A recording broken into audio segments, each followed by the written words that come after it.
Pedro Uruchurtu era uno de los 5 opositores que estaba allí en la embajada de Argentina acá en Caracas, que estuvieron desde marzo del 2024 hasta el pasado mes de abril, fue exactamente, fueron más de un año, estuvieron allí esperando un salvoconducto, porque ya era asilo por parte de Argentina. Sin embargo lograron escapar, lograron irse de la embajada y pues fue todo, según la versión que dio en Estados Unidos, fue todo un plan pues para poder sacarlos de acá de Venezuela, pero tenemos ya conectado allí. Pedro, buenas tardes, bienvenido a Venezuela al Día. Hola, buenas tardes. Gracias por la invitación. Bueno, lo primero que queremos contarte es, primero, bueno, cómo estás, cómo te sientes, cómo han sido estas 3 semanas ya fuera de Venezuela y un poco para saber en qué te encuentras en este momento y cómo se encuentra tú en este momento personalmente luego de estar un año allí en la Embajada de Argentina. Sí, bueno, obviamente ha sido un proceso muy complejo, un proceso que ha tenido múltiples aristas, ¿no? Por lo personal, digamos, lo humano, lo psicológico, lo emocional, pero también lo político. Es decir, es un hecho político importante lo que significó nuestra operación de liberación. Y digamos que hemos estado llevando en simultáneo ambas cosas, conscientes del enorme reto que tenemos por delante y del desafío que nosotros que es de liberar a Venezuela.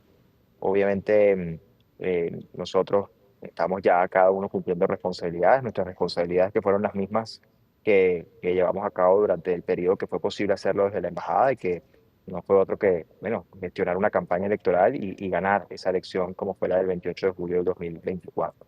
Eh, Cada uno está ya en lo suyo, activo en sus actividades, haciendo cada uno lo que le corresponde y pues muy conscientes del reto y del compromiso que tenemos, a pesar de que, bueno, estamos conscientes también del riesgo asociado a esto y también de lo importante sobre lo que vivimos, ¿no? Y todo lo que ocurrió. Sí, sin duda es un riesgo que se sigue manteniendo latente, Pedro. Gracias, por supuesto, siempre por estos espacios para explicarnos. Hablemos entonces de ese trabajo. Sabemos que pues, lo más importante también era reencontrarse con sus familias luego de ese completo aislamiento que se tuvo allí en la embajada en Caracas. Pero en estas semanas, ¿cuáles han sido esas prioridades a la hora de retomar las labores? Quizás lo que se quedó quieto desde que quedaron allí aislados en esa embajada, o cuál es la prioridad de cara a la situación política que hoy está enfrentando Venezuela.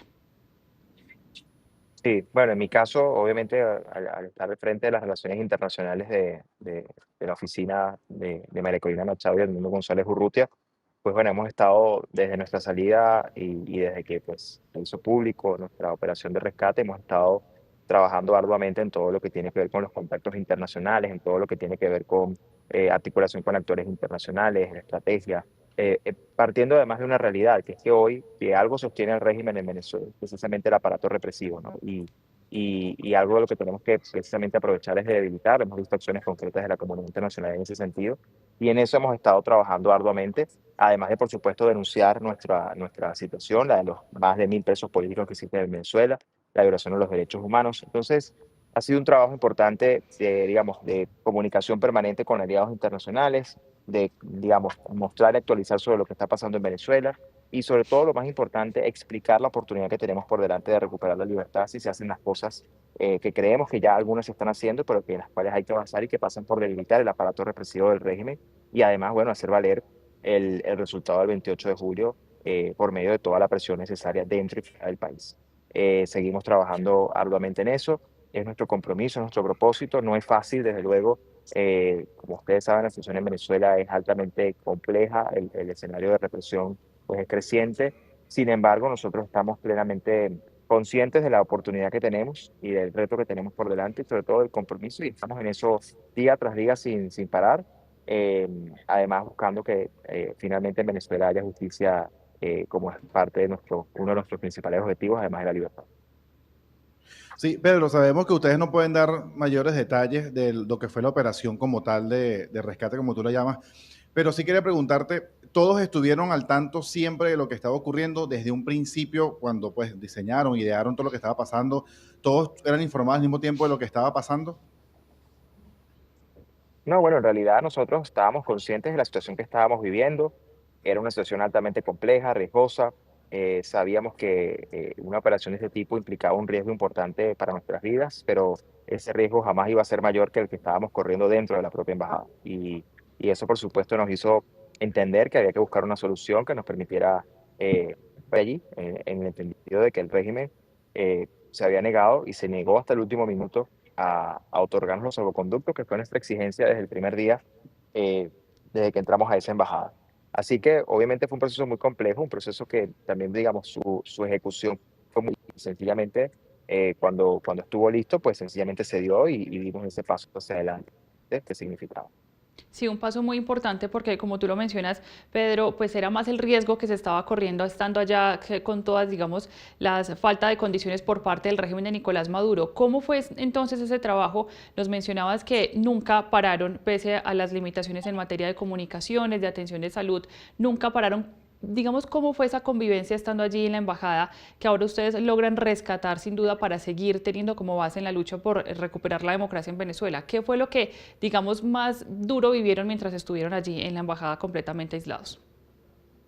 Sí, bueno, por un lado, obviamente nosotros nos conformamos como un equipo, ya éramos un equipo, pero la decisión de la embajada obviamente nos unió mucho más en ese sentido y en ese propósito y trabajamos cada uno en sus responsabilidades. Recordemos que en la embajada estábamos áreas claves de la campaña, no solamente el área de la que yo me ocupo, la internacional, estaba Magali Meda, que era la jefa de la campaña, Claudia Macero, que era la jefa de comunicaciones, Humberto Villalobos, el coordinador electoral, Omar González, el coordinador político, y además también nos acompañó Fernando Martínez Mótola como uno de los asesores principales de la plataforma unitaria en Venezuela durante todo este periodo. Cada uno tenía un rol clave en la campaña, un rol específico, pero además un rol que implicaba una serie de tareas y acciones que fueron determinantes para el resultado del 28 de julio. Y por eso es que al final nosotros decimos que nuestro principal crimen para el régimen fue precisamente eso, haber manejado una campaña desde allí con todas las limitaciones y haberla ganado como la ganamos, obviamente con el apoyo y la ayuda de millones de venezolanos que fueron parte de ese proceso. Y eso, por supuesto, el régimen de alguna manera nos pasó factura por ese trabajo y toda esa decisión de avanzar en ese propósito. Y bueno, y luego de allí yo creo que fueron muchos momentos difíciles, pero desde luego para mí lo más complejo de lo que vivimos era haber tenido a estos hombres con armas largas alrededor de la residencia, apuntándonos. Es decir, en ese instante nosotros entendíamos que nuestra vida estaba seriamente en peligro y que el régimen iba a ser capaz de cualquier cosa si fuera necesario en un contexto de presión. Por lo tanto, nuestra liberación no solamente es una demostración de que el aparato represivo del régimen es derrotable, el régimen es derrotable y además es un aparato represivo débil, que tiene debilidades, que tiene fracturas importantes, pero también es una demostración de que eh, no solamente nuestra salida victoriosa también le quitó al régimen unas fichas de canje que pretendían usar a como era lugar.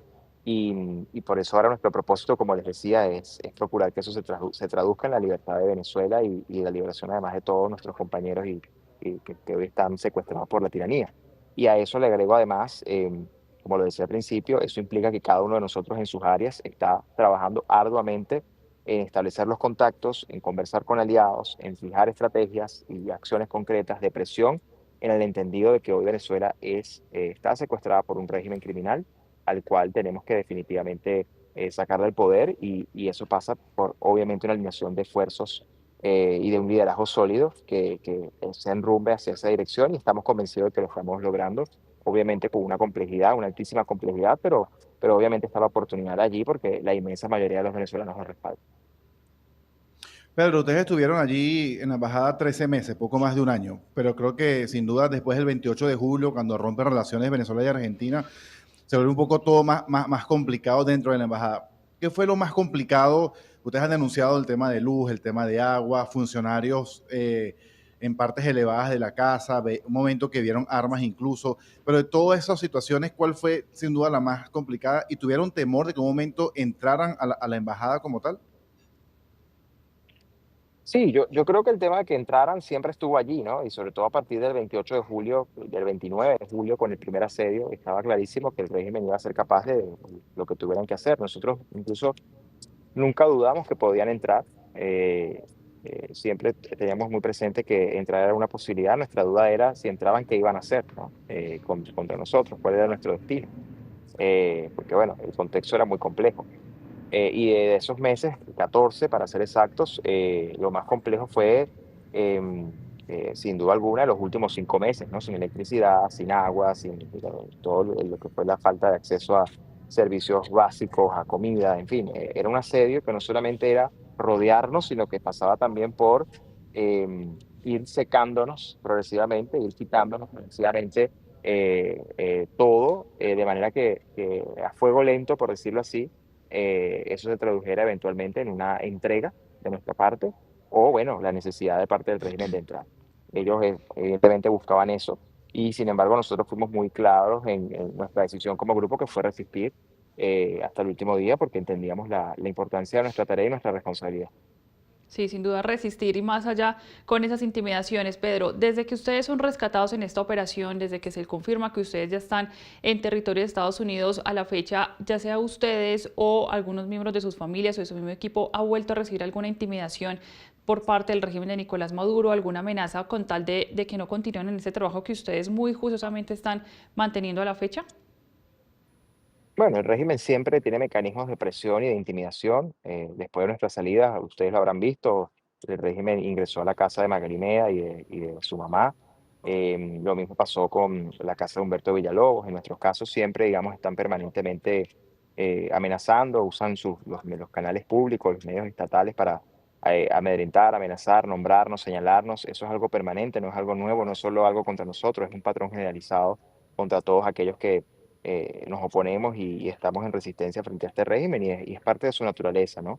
Pero nosotros hemos sido muy enfáticos en que nada de esto, ni casos extremos como incluso el secuestro del yerno del presidente electo, nada de estas cosas a nosotros nos detienen, todo lo contrario, lo confirman y además reafirman nuestro compromiso y nuestra decisión de continuar, porque es que aquí hay un mandato que cumplir y hay una responsabilidad que ejercer y nosotros no vamos a descansar hasta que se concrete el objetivo.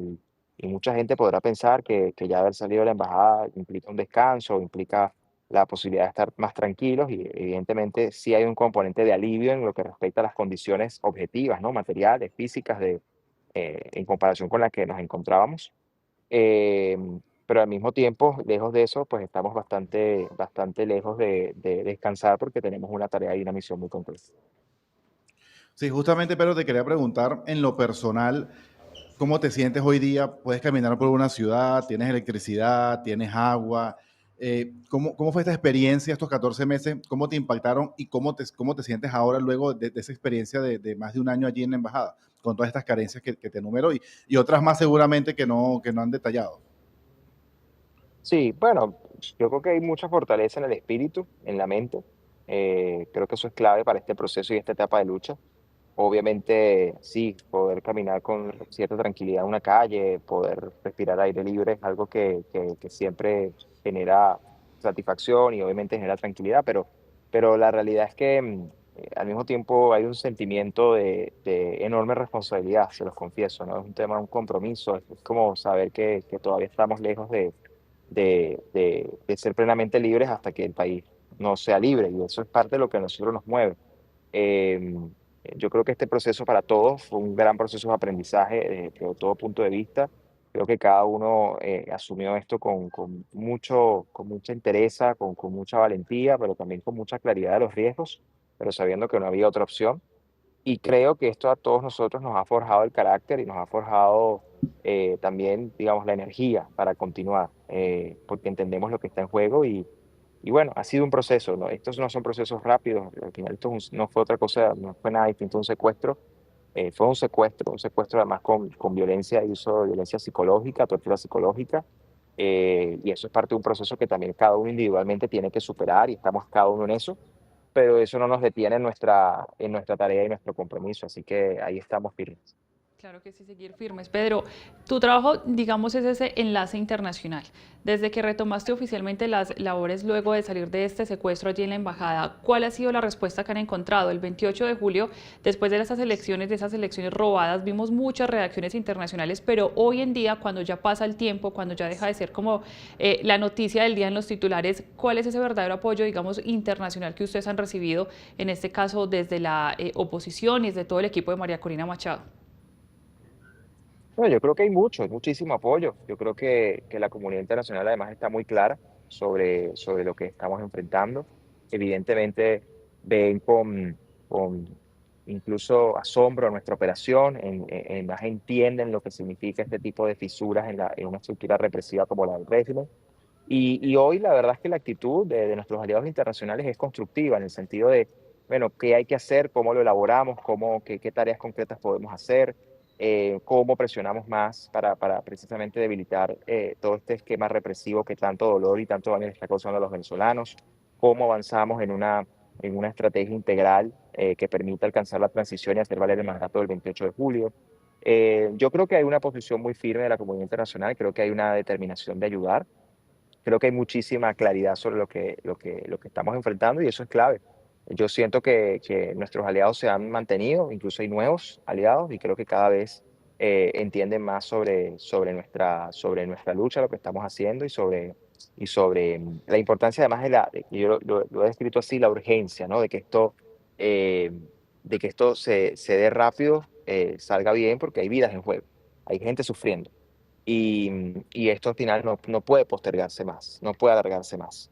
Han sido muchos años de lucha, de muchos aprendizajes, de muchos errores, pero también de muchos aciertos. Yo creo que estamos frente a una gran oportunidad y así lo entiende el mundo, porque además aquí hay temas de seguridad que se incorporan a la dinámica, hay temas, por supuesto, migratorios, hay una serie de elementos que se suman a todo esto y que ponen de relieve esa urgencia, que es la que nosotros además transmitimos a la comunidad internacional, porque como yo he dicho, uno de nuestros principales objetivos y la principal tarea del liderazgo es alinear los tiempos de la urgencia de Venezuela con los tiempos de la comunidad internacional, que no necesariamente son urgentes, porque además la comunidad internacional está en mil otros temas. Entonces, ¿cómo hacemos que el nuestro sea relevante, que esté allí, pero que además se entienda su urgencia? Y en eso estamos permanentemente, y ahora más después de que salimos de la embajada. Y sin duda estamos en un cambio, digamos, del orden mundial muy importante que se ha dado durante este 2025, Pedro. Cuando hablas de nuevos aliados que se han sumado, digamos, a este llamado internacional a seguir ejerciendo esa presión para recuperar la democracia, ¿quiénes son esos nuevos aliados? Y quería preguntarte si Colombia ha dado alguna respuesta en medio también, digamos, de rechazar a Nicolás Maduro como presidente o como por haberse robado esas elecciones. ¿Cuál ha sido el papel de Colombia y esos nuevos aliados? Sí, bueno, yo creo que Colombia podría más. Yo creo que las posiciones del gobierno colombiano han sido quizás un poco en función de lo que ha pasado en Venezuela. Eh, Entendemos obviamente que hay una afinidad en proyecto político, ideológica, entendemos que eso es parte pues de una visión que está allí y evidentemente nos preocupa porque bueno, el régimen de Venezuela es un régimen de dimensiones para toda la región, la seguridad hemisférica. Además, bueno, también, pues, por obvias razones, Colombia es el principal receptor de migración venezolana, al menos de la inicial, de ese primer paso que los venezolanos toman cuando dejan Venezuela, por razones obvias de cercanía y por la frontera tan amplia que tenemos. Pero ciertamente yo creo que el gobierno colombiano ha podido tener un rol mucho más firme, mucho más frontal. Está el caso, por ejemplo, del gobierno chileno, creo que el presidente Boric ha sido muy firme. Y digamos, cuando se trata de derechos humanos, cuando se trata de defender los valores democráticos, no hay puntos medios. Digamos, aquí no hay posiciones intermedias, sencillamente hay una sola posición, hay un punto muy concreto, muy claro, y una posición muy firme. No es relativo, no es según quien gobierna si me gusta o no me gusta. Si aquí hay una posición firme con respecto a un tema, se defiende sin importar el signo ideológico. Y yo creo que ahí lamentablemente Colombia ha fallado en ser mucho más firme, ¿no? Un país que también tiene incluso ciudadanos colombianos secuestrados por la tiranía. Entonces, digamos, es complejo. Nosotros quisiéramos que incluso esos sectores de la izquierda, que en algún momento fueron tan vocales en muchas otras situaciones de la región, fueran igual de vocales con el tema de Venezuela. Nos preocupa enormemente el silencio que vemos en muchas eh, instituciones gubernamentales colombianas, pero también el relativismo, ¿no? Es decir, se pronuncian, por ejemplo, en casos como el de la expresidenta Cristina Fernández de Kirchner, pero no han dicho casi nada o muy poco sobre las arbitrariedades contra la oposición venezolana en Venezuela, ¿no? Digamos, los que están en el terreno, las detenciones, los secuestros. Entonces, hay una especie de relativismo que se asocia a lo ideológico y que, a mi modo de ver, bueno, hace que se debilite la posición colombiana y termine de alguna manera, por acción o por omisión, validando las acciones del régimen venezolano, que claramente son, como lo ha calificado la Comisión Interamericana de Derechos Humanos, terrorismo de Estado. Entonces, si un gobierno no es capaz, independientemente de su signo ideológico, si un gobierno no es capaz de condenar abiertamente lo que se ha considerado terrorismo de Estado, entonces tenemos un problema de relativismo. Y esto no es un tema ideológico, esto debería ser un tema de principios. Y sobre todo, si el gobierno colombiano como lo hemos dicho, dice que es un gobierno defensor de la paz, un gobierno defensor de los derechos humanos, y esa es su teoría y su tesis permanente, pues esperaríamos un poco más de ellos en lo que respecta a un país como Venezuela, que hoy está sufriendo tanto, y con una historia además tan común y tan hermanada como la de ambos países, ¿no? Sin duda hace falta más coherencia, sobre todo ese discurso que tanto se promulga desde el gobierno hacia otras posiciones en el ámbito de Venezuela.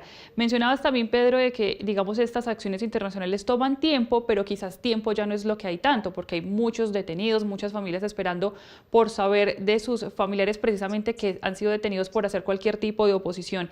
Estamos también a un año de cumplir esas elecciones robadas por parte del régimen de Nicolás Maduro.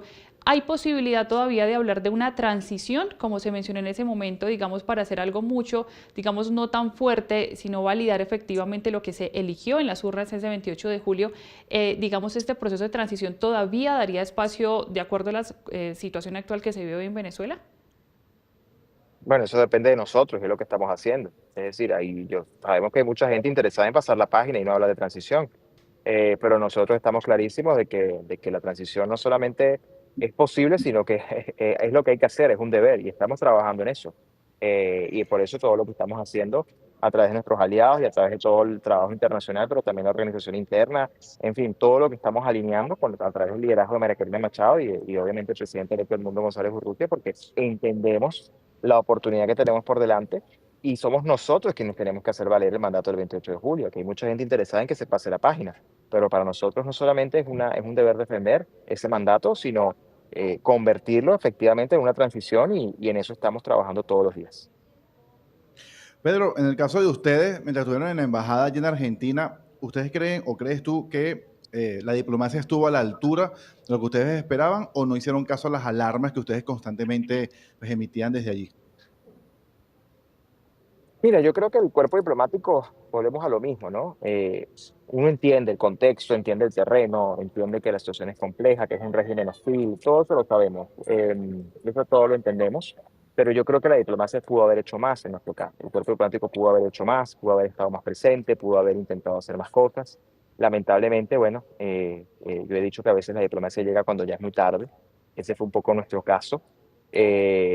Y aún así, bueno, entendemos que, insisto, más allá de las dificultades que puede haber en el terreno, uno esperaría mucho más de quienes hoy están acreditados en Venezuela como diplomáticos, porque al margen de cualquiera de esas presiones que pueden percibir permanentemente, tienen una ventaja sobre el resto de los ciudadanos, es que tienen unas inmunidades y unas herramientas que les otorga el derecho internacional que son precisamente bueno, para ponerlas en uso cuando en contextos en particular donde para el resto de la gente están negadas esas posibilidades, ¿no? Y ahí creo que hay una deuda pendiente. También hay que reconocerlo, hubo muchos que se preocuparon, muchos que hicieron, muchos que estuvieron al frente, pero otros no. Y el silencio también es complejo en estas circunstancias, ¿no? Y uno al final, yo lo he dicho, ¿no? Más que una diplomacia silenciosa, uno lo que buscaba era una diplomacia valiente, lo cual no quiere decir que era una diplomacia de micrófonos o una diplomacia de cámaras de televisión, pero sí una diplomacia que se atreviera a hacer mucho más desde sus gestiones discretas, diplomáticas, bueno, para ayudarnos. Sí, en este tiempo que ustedes tienen ya casi más de un mes ya desde que se fueron a la embajada de Argentina, ¿tienes comunicación constante con Marcolina Machado, con Edmundo González? ¿Hablas con ellos regularmente? ¿Cómo es esa comunicación? ¿Cómo es ese trabajo ya fuera de Venezuela en este caso? Comunicación permanente y trabajo coordinado permanentemente. Y más o menos en qué línea van, o sea, tú mantienes lo que era tu función antes de marzo 2024, o sea, se mantiene más o menos ese trabajo de todos con el equipo de Claro, Maracolina. claro, claro, totalmente, claro, claro, como les explicaba, ¿no? El equipo sigue su trabajo, cada uno en sus áreas, y estamos haciendo lo que nos corresponde, y obviamente estamos en contacto permanente con ella, con Edmundo, con todos. Aquí nada ha cambiado en lo que respecta a nuestras funciones, nuestro trabajo, nuestra estructura, nuestras responsabilidades. Nada de eso ha cambiado, más bien ahora hay más fuerza y más, sobre todo más compromiso. Y obviamente hay una articulación directa, permanente con no solo nosotros, con todos nuestros equipos, dentro del país, fuera del país. O sea, esto es todo un trabajo que no se detiene. un trabajo que no se detiene y digamos en esa medida también lo que usted mencionaba, Pedro, tiene que ver con esa preocupación de quienes hoy están detenidos. Son múltiples los casos que hemos compartido acá en Venezuela el día de esas detenciones y una que quería preguntarles si ustedes han tenido alguna información, digamos, porque sabemos que ha sido uno de los casos más difíciles, es la detención de Juan Pablo Guanipa. ¿Qué información ustedes han tenido en medio, digamos, ya de ese contacto desde el exterior o con la familia o con el abogado? Porque sabemos que finalmente una de las formas de tortura del régimen de Nicolás Maduro es aislarlos completamente y no entregar información alguna. Bueno, en su caso, como el de tantos otros, está bajo desaparición forzada. Eso evidentemente es una práctica del régimen sistemática, violatoria, por supuesto, de todos los derechos humanos, de todos los convenios, en fin, de todas las leyes. Muy complejo esto. Además, sabemos que en su caso pues, tiene problemas de salud, digamos, asociados a un tratamiento que él debe tomar. Bueno, no, esto no ha sido posible. Entonces hay preocupación por su estado de salud. Bueno, es muy lamentable su caso, como decía, también el de tantos otros, pero al final eso también demuestra la necesidad de actuar con urgencia porque es preocupante esta manera como el régimen, sin ningún tipo de escrúpulos, hace lo que hace y por eso pues nuestro deber es liberarlos a todos. Sí, tengo una pregunta, tú como conocedor del tema internacional, que manejas toda esta área a nivel del comando. Siempre se ha dicho que Estados Unidos y el presidente Trump es un aliado de la oposición o al menos de María Corina Machado, pero ha habido ciertas posiciones migratorias hacia los venezolanos, ciertas medidas, ciertas decisiones, el TPS, todo el tema del programa humanitario, lo que ha venido ocurriendo. ¿Cómo lees tú, cómo ves esta lectura que por un lado pareciera que sí hay apoyo a la oposición, pero por otro lado los venezolanos en Estados Unidos pues sienten que hay un tema quizás hasta de amenaza, podría ser en cuanto a su estatus migratorio dentro de Estados Unidos? Sí, bueno, a ver, no queda duda de que los Estados Unidos son unos aliados estratégicos. La política que hoy está implementando la administración del presidente Trump hacia Venezuela de presión y de apoyo a la causa democrática es evidente, está allí. Obviamente también nosotros, y lo hemos dicho, nosotros también estamos atendiendo este tema. Hemos enviado comunicaciones y estamos buscando soluciones que permitan proteger a los venezolanos que están en los Estados Unidos, entendiendo que si bien es cierto, cada país tiene, digamos, es soberano de tomar sus decisiones en materia migratoria y en cualquier otro tema, pues también nosotros tenemos a una comunidad venezolana por la cual velar y por la cual, obviamente, buscar medidas de protección y apoyo, y estamos trabajando en eso. La gran mayoría de los venezolanos que están en Estados Unidos, como la mayoría de los venezolanos que emigraron, son gente de bien. Y al final eso, pues creo que eso está clarísimo, nosotros lo hemos reafirmado y estamos buscando soluciones a la par de que avanzamos, coordinamos con la administración también las acciones que signifiquen la libertad para Venezuela. Y por eso es que al final queda claro que la mejor política para frenar la migración y para además hacer que muchos venezolanos como sueñan, quieran volver y puedan volver a casa, es salir del régimen, que es la principal causa de esa migración. Entonces, bueno, nosotros estamos trabajando en simultáneo. Por un lado, para proteger a los nuestros, brindarles garantías y que sea posible que permanezcan allí seguros, mientras también nos enfocamos en el trabajo que es la libertad de Venezuela para que todos puedan volver a casa y estamos trabajando en eso. Sí, una última pregunta, Pedro. ¿Hay sanciones nuevamente hacia el gobierno de Estados Sí, Unidos? ¿Hay disculpen porque ya me restricciones de tengo que viaje? retirar. Disculpen, Sí, sí, sí. disculpen que se me extendió, Esta sí pero es ya me tengo que retirar. esta sí es la última. ¿Hay presión internacional? ¿Hay restricciones de viaje? ¿Hay sanciones, quise decir? ¿Hay restricción de viaje? ¿Vendrá más presión hacia el gobierno de Nicolás Maduro por parte de Estados Unidos? Yo creo que sí, y no solo de Estados Unidos, yo creo que de muchos actores de la comunidad internacional, y es parte del esfuerzo que hay que hacer, de coordinar para que todo eso se encamine y se enrumbe hacia esta presión necesaria para lograr una transición en Venezuela, y estamos trabajando en eso.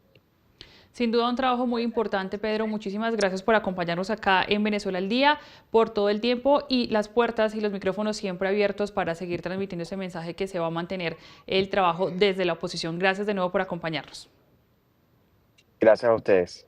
Claro que sí, que tengas una buena tarde. Y bueno, Santi, son muchos los temas importantes que nos comentaba Pedro y que tiene que ver precisamente con ese mensaje a la comunidad internacional, de mantener la presión, de mantener todo ese trabajo unificado con el fin de lograr esa transición, digamos, lo más justa y necesaria ya hoy en Venezuela hacia una democracia real, en especial cuando de por medio hay vidas que están en riesgo de los cientos de detenidos que siguen hoy bajo custodia del régimen de Nicolás Maduro sin ninguna condición o garantía en materia de derechos humanos, Santi.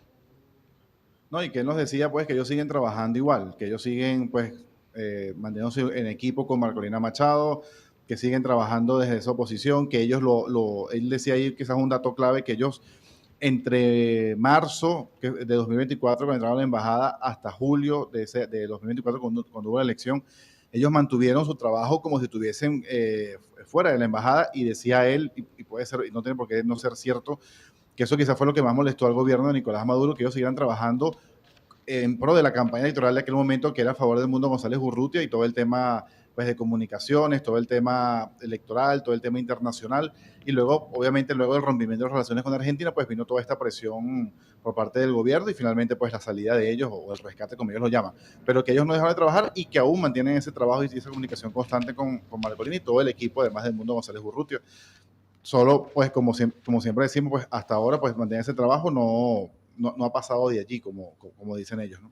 Sí. Y sin duda también nos mencionaba Pedro Santi el tema de la relación con Estados Unidos y la importancia que sigue teniendo hoy ese país para tratar de recuperar esa democracia. Y sin duda las otras noticias que nos comentábamos al inicio, Santi, tienen que ver con esa relación desde Estados Unidos, con las acusaciones que siguen con el régimen de Nicolás Maduro y también con temas económicos